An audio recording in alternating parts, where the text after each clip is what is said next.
Hello student, I am Dr. Vinod Kamble. Now we are going to see the second function of management, that is organizing. पहला function जो था वो planning था, उसके बारे में हम लोग ने पढ़ा है. Now we are going to see the second function, that is organizing. First we'll start with the meaning. Now students, यहाँ पे meaning बहुत ज़्यादा important है, because meaning के ऊपर ही आपका जो आगे का question है importance of organizing वो depend है.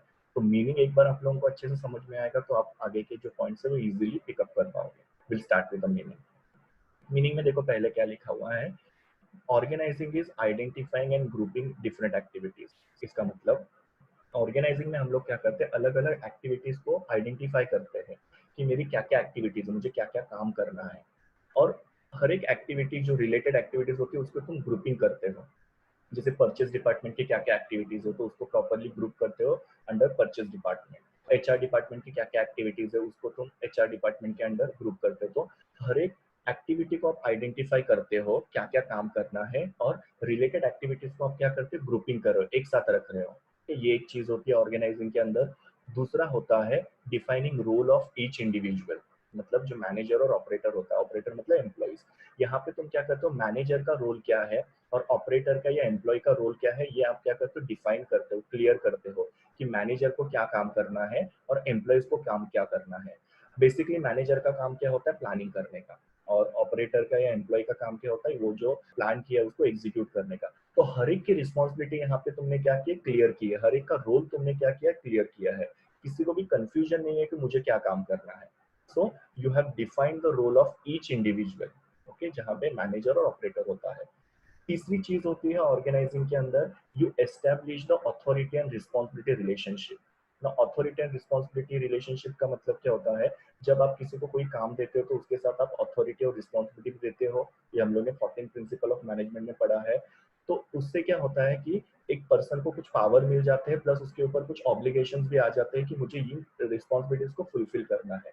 प्लस यहाँ पे तुमको पता चलता है कि तुम्हें किसको रिपोर्ट करना है और तुमको कौन रिपोर्ट करेगा. मतलब तुम्हारा सुपीरियर सबऑर्डिनेट का जो रिलेशन है वो क्लियर होता है. ट्राई टू अंडरस्टैंड ये. हर एक ऑर्गेनाइजेशन में तुमको पता होना जरूरी है कि तुम किसके बॉस हो और तुम्हारा कौन बॉस है. उसी उसके हिसाब से तुम क्या करोगे, तुमको पता चलेगा कि तुमको किसको रिपोर्ट करना है, किसको जवाब तुमको देना है, और तुम किससे जवाब लोगे या तुमको कौन जवाब देगा, ये तुमको क्लियर होगा. इसके लिए authority and responsibility relationship clear होना बहुत जरूरी है. You should have some authority, you should have some responsibility. तुमको अपना पता होना चाहिए कि भाई मैं किसका सुपीरियर हूँ या मैं किसका सबऑर्डिनेट हूँ, मुझे किसको रिपोर्ट करना है और मुझे कौन रिपोर्ट करेगा. ये सब चीजों को हम लोग यहाँ पे बोलेंगे establishing authority and responsibility relationship. Fourth चीज यहाँ पे है bringing together physical, financial and human resources. ये एक इंपॉर्टेंट चीज है यहाँ पे कि ऑर्गेनाइजिंग में हम लोग क्या करते हैं, हमारे जो तीनों रिसोर्सेज है, फिजिकल रिसोर्सेज जिसमें मशीन और रॉ मटेरियल होते हैं, फाइनेंशियल रिसोर्सेज मतलब पैसा, और ह्यूमन रिसोर्सेज मतलब जो वर्कर्स होते हैं, इनको हम लोग क्या करते हैं, इकट्ठा करते हैं. सो ये चार चीजों को जब हम लोग क्लब करेंगे तो वो हमारा हो जाता है ऑर्गेनाइजिंग. सिंप्लीफाइड टर्म में अगर तुम लोग को ऑर्गेनाइजिंग क्या होता है तो तुम लोग लिख सकते हो bringing together physical and financial and human resources. इसको भी हम लोग ऑर्गेनाइजिंग बोल सकते हैं. बट ये चार चीजों को अगर आप एक साथ लिखोगे तो वो तुम्हारा प्रॉपर एक मीनिंग हो जाएगा ऑर्गेनाइजिंग का. वापस से बता दो, पहले तो हम लोग क्या करते हैं, कौन से एक्टिविटीज हम लोग को करनी है, उस एक्टिविटीज को तुम आइडेंटिफाई करते हो, ऑर्गेनाइज करते हो. फिर हर एक इंडिविजुअल का रोल या रिस्पॉन्सिबिलिटीज जो होती है वो तुम क्या करते हो, डिसाइड करते हो कि ये तुम्हारा काम है, ये तुम्हारी रिस्पॉन्सिबिलिटीज है which you have to fulfil. फिर तुम क्या करते हो, अथॉरिटी रिस्पॉन्सिबिलिटी रिलेशन एस्टेब्लिश करते हो कि ये बॉस होगा, ये सबऑर्डिनेट होगा, ये इसको रिपोर्ट करेगा, फिर बाद में ये उसको रिपोर्ट करेगा. लाइक दैट आप क्या करते हो, अथॉरिटी रिस्पॉन्सिबिलिटी एस्टेब्लिश करते हो कि उसको हम लोग बोल सकते हैं सुपीरियर और सबऑर्डिनेट का रिलेशनशिप. एंड फोर्थ चीज is you are bringing together all your physical, financial and human resources. ये चार चीजों को हम लोग ऑर्गेनाइजिंग करेंगे. और ये चार चीजें हम लोग क्यों करते हैं, ताकि हमारे जो गोल्स है ऑर्गेनाइजेशन के वो फुलफिल हो जाए. डेफिनेशन में भी देखो सेम चीज लिखी हुई है जो मैंने फोर्थ लाइन में लिखा हुआ है. To organise a business is to provide it with everything useful to its functioning. मतलब बिजनेस को ऑर्गेनाइज करने का मतलब क्या होता है, जो भी बिजनेस में लगने वाली चीजें हैं उनको हम लोग क्या करते हैं, प्रॉपरली प्रोवाइड करते हैं बिजनेस को, जिसके अंदर रॉ मटेरियल होता है, मशीन्स होते हैं या टूल्स होते हैं जिसको हम लोग फिजिकल रिसोर्सेज बोलते हैं. कैपिटल मतलब जो तुम्हारा फाइनेंशियल रिसोर्स होता है, पर्सनल का मतलब होता है ह्यूमन रिसोर्स, पर्सनल मतलब एम्प्लॉइज. ऐसा हेनरी फ्यूल ने बोला हुआ. So ये हो गया meaning and definition of organising. Now will see the importance of organising. Organising का पहला इंपॉर्टेंस है स्पेशलाइजेशन. स्पेशलाइजेशन ऑलरेडी हम लोग को पता है कि जब तुम लोग काम को प्रॉपरली डिवाइड करते हो अमंग द इंडिविजुअल्स, हर एक अलग अलग इंसान जो है वो अलग अलग काम को हैंडल करेगा, और ये काम तुम लोग कैसे बांटते हो, उनके कैपेबिलिटी के हिसाब से या उनकी क्वालिटीज के हिसाब से आप काम को क्या करते हैं, डिवाइड करते हो, जिसको हम लोग बोलते हैं डिवीजन ऑफ वर्क.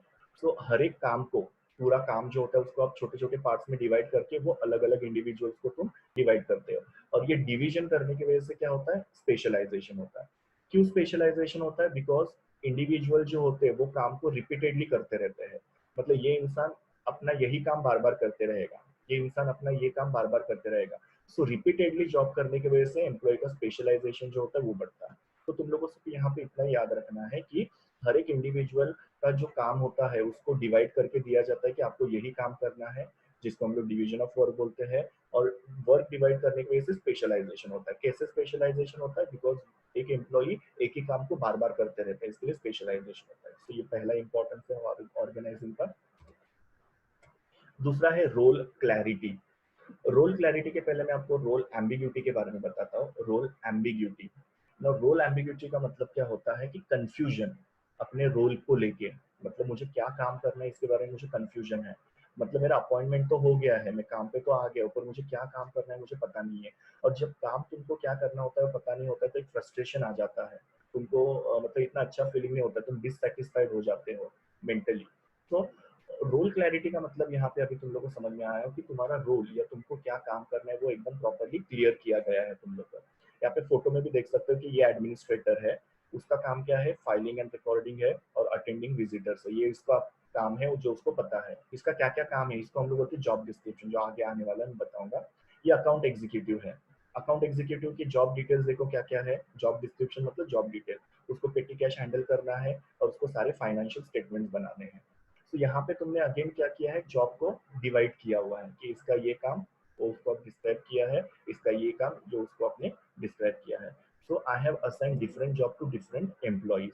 और फिर बाद में मैनेजर क्या करता है, हर एक को अपना अपना काम समझाता भी है. मतलब काम को बांटा और काम हर एक को अपना अपना समझा दिया. अभी यहाँ पे जो काम बांटा जाता है वो कैसे होता है, वो रिटर्न डॉक्यूमेंट पे होता है. जैसे कि देखो मैंने यहाँ पे तुम लोग को बना के दिया है कि हर एक एम्प्लॉय को एक डॉक्यूमेंट दिया जाएगा, लेटर दिया जाएगा, जिसके अंदर उसका काम क्या है वो लिखा रहेगा. और वो जो काम की डिटेल्स होती है एम्प्लॉय की उसको हम लोग बोलते हैं job description. Again I repeat here कि यहाँ पे हर एक एम्प्लॉय को क्या किया जाता है, डिफरेंट डिफरेंट जॉब असाइन किया जाता है या दिया जाता है. मैनेजर हर एक को अपना अपना काम डिफाइन कराता है या क्लियरली उनको बताता है कि उनको क्या काम करना है. और ये जॉब जो डिफाइन किया जाता है वो रिटर्न डॉक्यूमेंट की फॉर्म में किया जाता है, ऐसे वर्बली नहीं. उनको अपॉइंटमेंट लेटर के अंदर लिख के दिया जाता है कि उनको क्या काम करना है, जिसको हम लोग बोलते हैं जॉब डिस्क्रिप्शन. और जॉब डिस्क्रिप्शन की वजह से क्या होता है, एम्प्लॉय के दिमाग में क्लियर होता है कि उसको क्या काम करना है और वो वही काम प्रॉपरली करते रहेगा. उसको कंफ्यूजन नहीं रहेगा, रोल एम्बिग्यूटी नहीं रहेगा, उसको हम लोग बोलते हैं role clarity. Optimum utilisation of resources, हम लोग को पता है 3 टाइप के रिसोर्सेज होते हैं, physical resources, human resources and financial resources. और ऑप्टिमम यूटिलाइजेशन का मतलब क्या होता है, मैक्सिमम यूज ऑफ रिसोर्सेज. ये रिसोर्सेज को हम लोग को बिल्कुल भी वेस्टेज करना नहीं है ना. अगेन यहाँ पे देखो क्या लिखा है कि हर एक एम्प्लॉय को अलग अलग काम बांट के दिया जाता है और उनको अपना काम जो होता है वो प्रॉपरली समझाया जाता है जॉब डिस्क्रिप्शन के डॉक्यूमेंट में, जो मैंने अभी तुम लोग को बताया.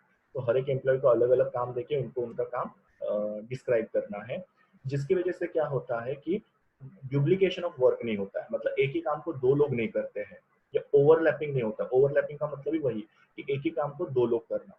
तो तुमने हर एक इंसान को उसका काम बांट के दिया हुआ है, उसको समझाया हुआ है, जिसकी वजह से डुप्लीकेशन ऑफ वर्क नहीं हो रहा है या ओवरलैपिंग ऑफ वर्क नहीं हो रहा है.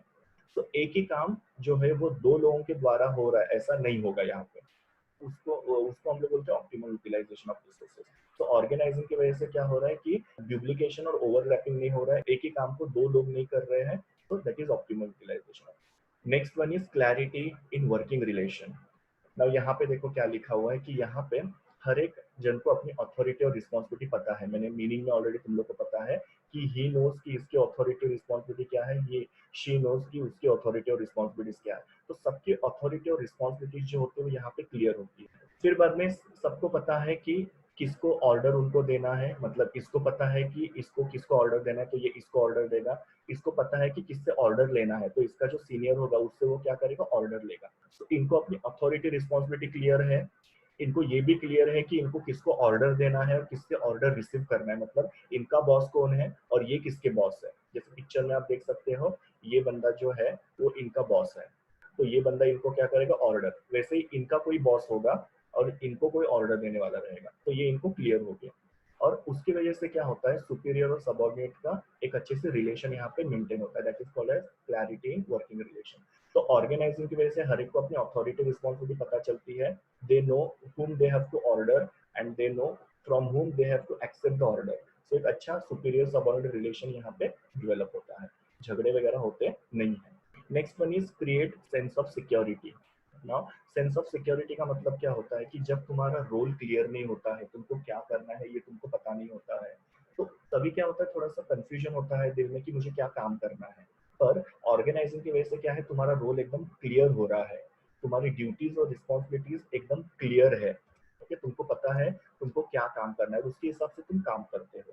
और इससे क्या होता है, तुमको एक मेंटल सेटिस्फेक्शन मिलता है कि ये मेरा काम है और ये काम को मैं कंप्लीट कर रहा हूँ करके, तो you get that mental satisfaction, और उसकी वजह से you feel the sense of security, मतलब तुमको ऐसे डर नहीं लगा रहेगा, अरे ये काम मेरा है कि नहीं, ये काम मुझे करना चाहिए कि नहीं, या वो काम में कुछ हो गया तो फिर बाद में मेरे को जॉब से निकालेंगे तो नहीं, ऐसे एक डर जो मन में होता है वो नहीं यहाँ पे होता है, यू फील सिक्योर।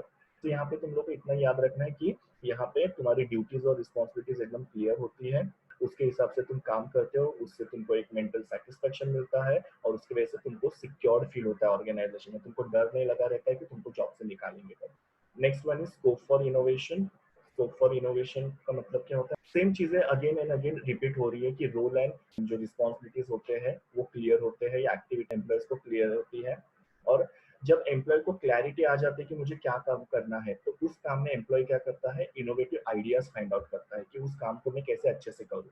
जैसे तुम किसी कंपनी में अगर काम कर रहे हो, तुमको अपना रोल अगर क्लियर होगा कि तुमको क्या काम करना है, तो तुम क्या करोगे, उसके अंदर नई नई आइडियाज को फाइंड आउट करोगे वो काम करने के लिए। पर अगर तुमको पता ही नहीं है तो कौन सा काम करना है, तो तुम्हारा कोई इनोवेशन ही नहीं होगा, बिकॉज तुम उसके बारे में कंफ्यूज रहोगे अपने काम को लेके। तो यहाँ पे क्या होता है, रोल एंड एक्टिविटी क्लियर होने की वजह से एम्प्लॉय के माइंड में नई नई आइडियाज आती है, और इनोवेशन की वजह से क्या होता है, ऑर्गेनाइजेशन को बेनिफिट मिलता है। क्या बेनिफिट मिलता है, तो ऑर्गेनाइजेशन को अपने कस्टमर को अच्छी सर्विसेज दे सकते हैं इनोवेशन की वजह से।